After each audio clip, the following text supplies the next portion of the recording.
Hi lovelies, if you want to see how to get the perfect red lip, just keep watching. So I'm going to start by priming the lips with MAC Prep and Prime Lip Primer.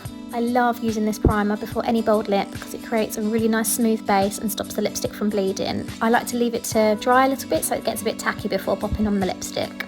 Then I'm going in with MAC Lip Pencil in the shade Cherry, and I'm just popping that all over the lip. This is a great tip to fill in the lip with the lip pencil and then shape the lips around the colour. That way you've got more of a hold for the lipstick to stick to. I think it's the easiest way to shape the lips first and then fill in with lipstick afterwards. As you can see, I'm actually holding the lip pencil flat and flush to my lip. That way I can get a bit more precision and see my application better and carve out the edge using the tip of the pencil.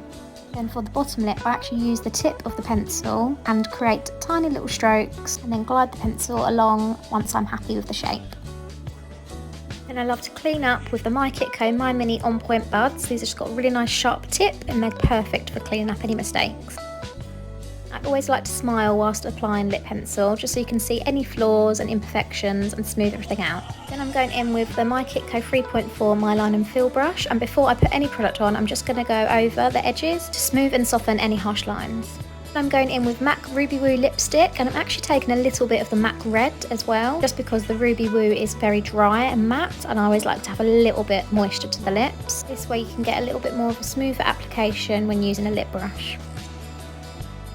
I'm actually going to take a little bit of Charlotte Tilbury's Airbrush Flawless Finish powder, and I'm taking the My Kitco My Small Shadow brush. This just helps to sharpen up the lip and soften and blur any mistakes. And you can also use concealer to create a really crisp finish. And that's the finished lip. Thanks for watching. I hope you have a lovely weekend. Bye!